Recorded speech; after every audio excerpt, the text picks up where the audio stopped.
As it turned out that the linear blending of quaternion is good enough for skinning and a lot of other applications. But the linear interpolation or linear blending of quaternions may result into non-unit quaternions, and which is something which we don't want, because for representing a rotation we need unit quaternions. So so all you have to do is normalize the blended quaternion by its norm, and you have your final blended quaternion. This is known as LURP, which is short for linear interpolation. Now, this normalized quaternion is good enough if we just want to get rid of Candy-Wrapper effects and other volume shrinking issues. And the reason behind that is because the final transformation is a rotation transformation. So you might remember that when we linearly blended rotations, we end up getting a transformation which was not a rotation. But in this case, you will get a rotation transformation, and that's why you won't get any candy wrapper effect. But this is not perfect, and to understand why, let's look at the figure. So let's assume that the circle represents the rotation space, and let's divide the line joining Q1 and Q2 into three equal parts. So one is this, and then one is this. And now we project these three parts onto the rotation space. Now for this term, we end up getting this projection. For this term, we end up getting this projection. And for this projection, we end up getting this projection. And as you can see that these projections are very different in sizes. You can see that the red region is bigger than the blue regions. So in some sense, the red region or the middle part has more velocity. So the blending function which we are using, LURP, has more velocity in this region in comparison to this region. And in some application, this is not a desired quality. We would want a blending function to produce results which are uniform in the sense of velocity. And I have not really defined what I mean by velocity over here, but I hope you get the idea. For such applications, spherical linear interpolation is used, but this interpolation is iterative in nature and usually avoided if we are working with skinning applications, because it's not very efficient in terms of computation. So that's why it's avoided. Okay. So just to summarize the skinning part, there are three important components, and a lot of method exist with different choices for each component. And there is a really nice course available at skinning.com. You can find the reference in the reference section of this PPT. The good thing about skinning methods is that they offer real-time performance, but the drawback is that the expressive power of the skinning methods depends on the control structure. So if you want more fine grain deformation, either you have to design a more elaborate control structure, or uh, or for high quality results, people use variational methods. which we are going to discuss next. So if you have any questions till now on skinning, you can ask now. Otherwise, we will move to variational methods. So yeah, so the variational methods for shape deformation refers to the class of methods where the goal is to minimize a deformation energy between the reference model and the deformed model. The energy which we are going to see today is based on local shape rigidity, and in literature it is more popularly known as rigid as possible, ARAP for short. Intuitively, ARAP energy favors solutions which involve no stretching. And to understand it better, we are going to talk about the energy first and then see how to use this energy for shape deformation algorithms. So let's start with a pair of objects which are deformed version of each other.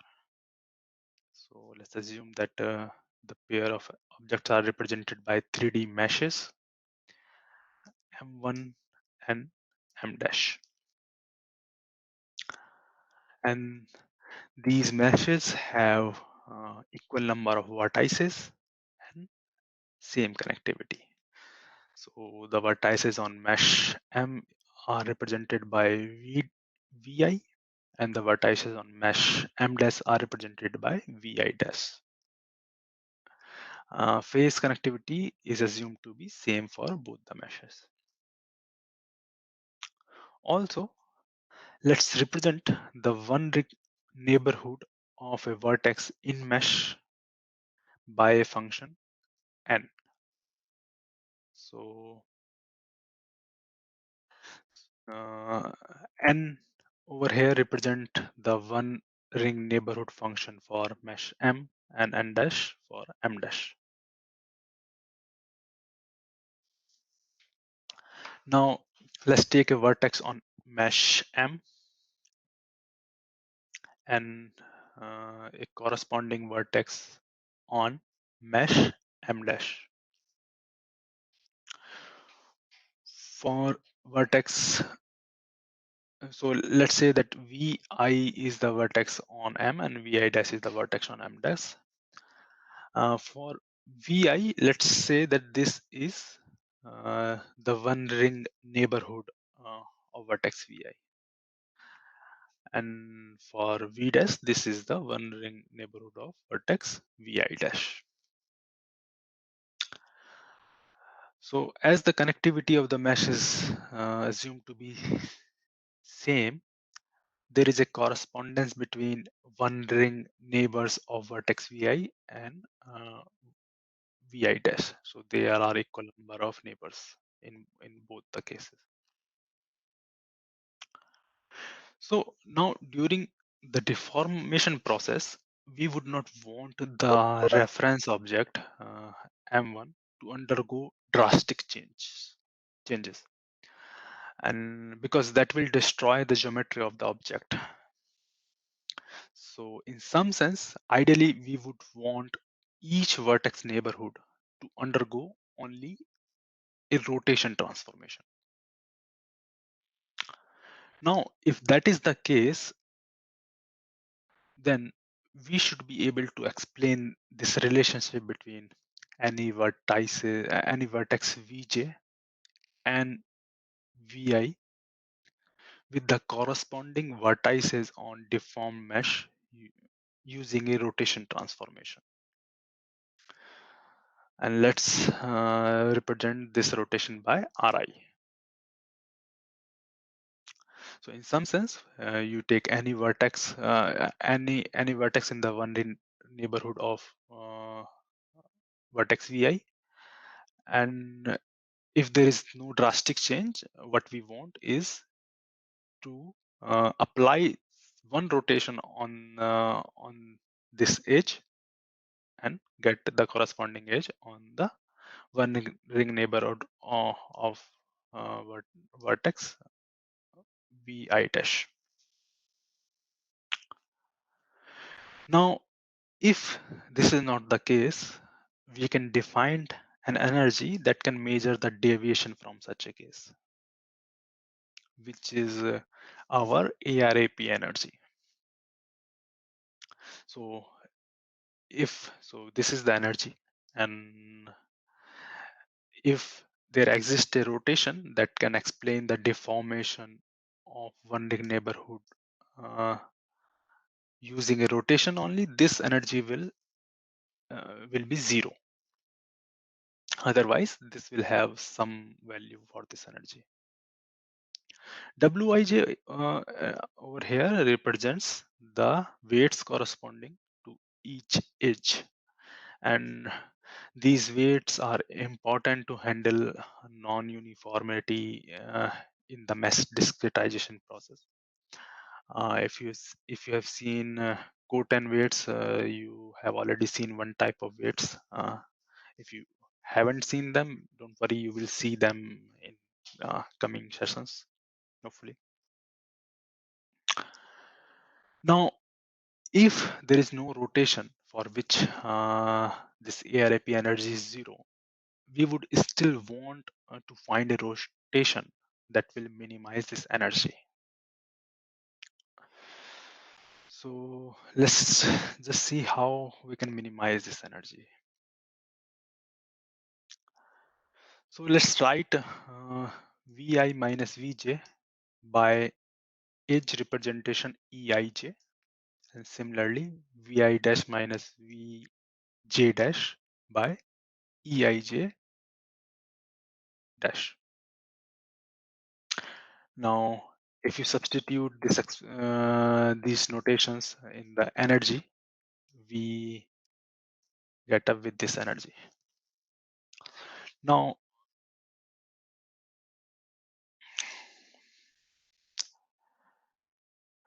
this is the square norm of this vector over here. So this can be written using an inner product, which is given by the transpose of the vector multiplied to the vector itself. Now, by expanding the inner product, we will get this expression. Now, we want to minimize this energy with respect to the rotation Ri. So in some sense, we can ignore the terms which are not dependent on the rotation. So we can ignore this term and we can ignore this term. So if you ignore these two terms, the complete energy can be represented, can be boils down to this single term. Now, because it's a minimization problem and there is a negative sign over here, we can just change the sign of the term over here and convert it into a maximization problem. And we can also ignore the constant term too. It is not going to impact our optimization. Now, if you take a close look at it, it's a scalar number, and taking trace of a scalar number will not change anything. So you can convert this function into this function over here. And once you have trace in the picture, trace is invariant to cyclic permutation of the terms. So we can write this term into as this term by taking a cyclic permutation of this term. So you take it, you multiply, you take a cyclic permutation, and you end up getting this. Wij remains as it is because it's a scalar term.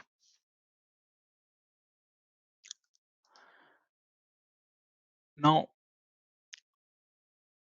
so I have just copied the last step on this slide.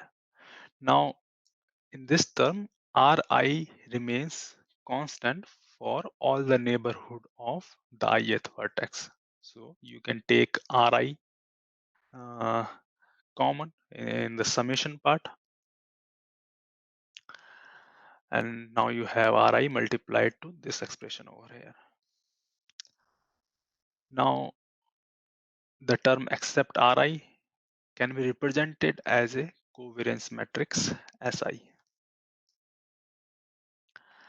which is denoted by Ei, Di, and Ei dash transpose, where Di is the diagonal matrix containing weights. Ei is the matrix containing Eij as columns, and Ei dash is a matrix containing Eij dash as columns. So if you substitute Si in place of this, you have this expression over here, which you want to maximize, sorry. Now it's a popular problem in field of optimization, and I'm not going to discuss how you get the solution, but the solution to this problem is given by Vi multiplied to Ui transpose, where Ui and Vi are computed using singular value decomposition of the covariance matrix. So to find the solution of this, you have to take SVD of Si. We will get two orthogonal matrices Ui and Vi, and then the multiplication of those orthogonal matrices is your solution. So this is the way we have solved for a rotation, which maps the neighborhood of vertex Vi on the reference mesh to the neighborhood of the vertex Vi as rigidly as possible. Now we can compute this energy for each vertex of the mesh, and we can then sum it up, and we will have an energy for the complete mesh. Now, for shape deformation algorithms,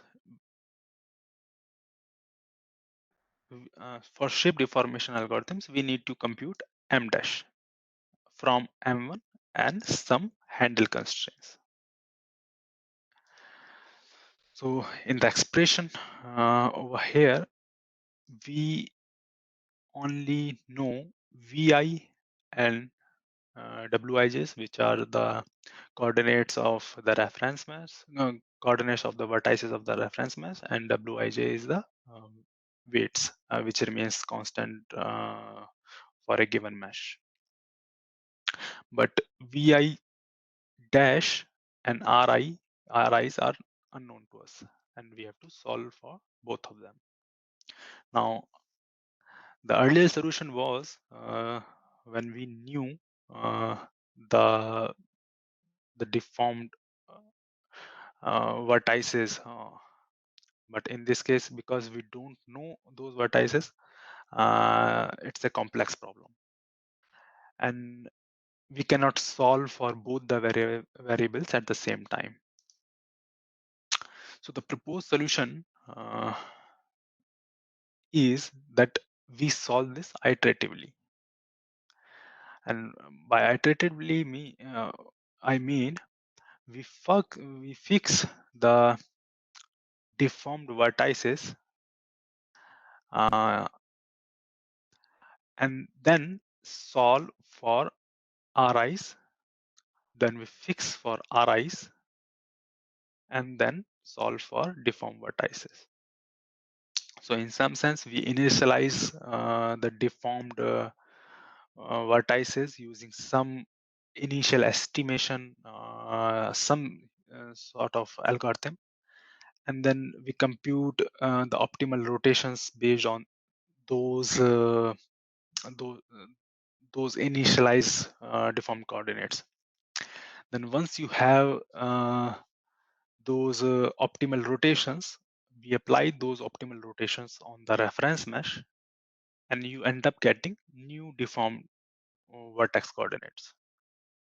Now from those vertex coordinate, you compute optimal rotations again. So using this on the example which we have seen in the first session. So the top, so in this case, the top and bottom are being rotated in opposite directions. So if you just solve it for the first time, this is the result you are going to get. And if you keep iterating over these steps, the result uh, get finer and finer. I mean, this is a very basic algorithm in variational shape deformation algorithms, and it has its own problem. Uh, so if you are interested in knowing more about this kind of algorithm, you should follow these references. I'm going to show you a demo for this the ARAP algorithm, and then in the second lab session, you people are going to implement the quaternion blending skinning. Quaternion blending skinning. So if you have questions regarding any of this, you can ask now.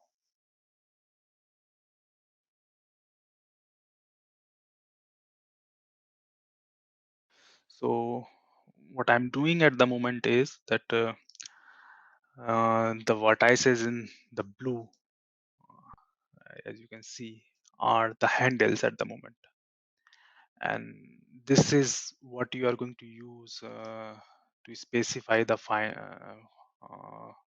final position of the mesh. So in some sense, so we are talking about ARAP part, not the skinning part. In skinning, you still have only two handles, one at the each extreme of it.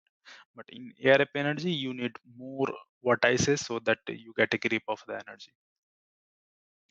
So in this case, you have vertices which are on each side of the bar, and then you specify the final position of these vertices by applying some sort of transformation on these vertices.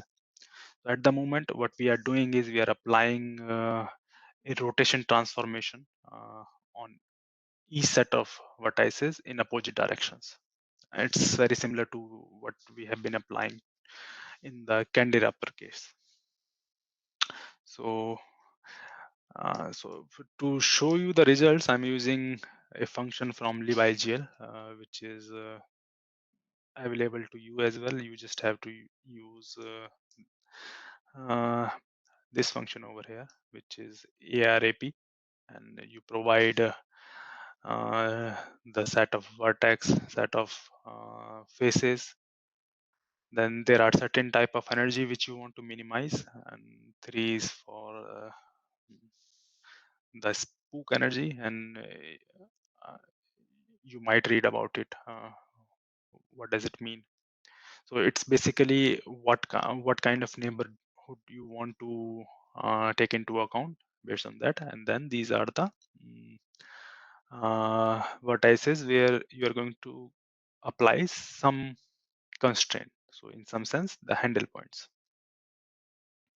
Now this is so uh, when you work with libigel, you will realize that optimization happens in two steps. In first step, you make a system for optimization, and then in the second step, you solve for your optimization problem. So in the second part, it's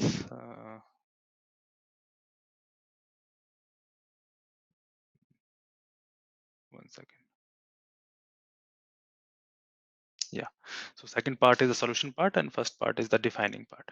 So you have to define how many iteration you want to perform in order to solve this. So let's just start from step one.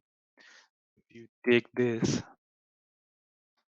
is the deformation you get, and you can see that the only deformation you are getting is near the handle vertices because the energy has not been able to propagate properly. Now, if you increase this number to, let's say, 10,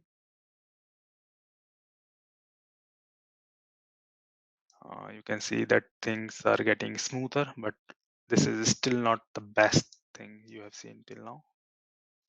So maybe you increase the number of steps to 100. You see a very smooth deformation happening. And this is what you should expect if you when you are done with your quaternion example, quaternion part of the lab. So now I will just show you what you have to do in your second lab.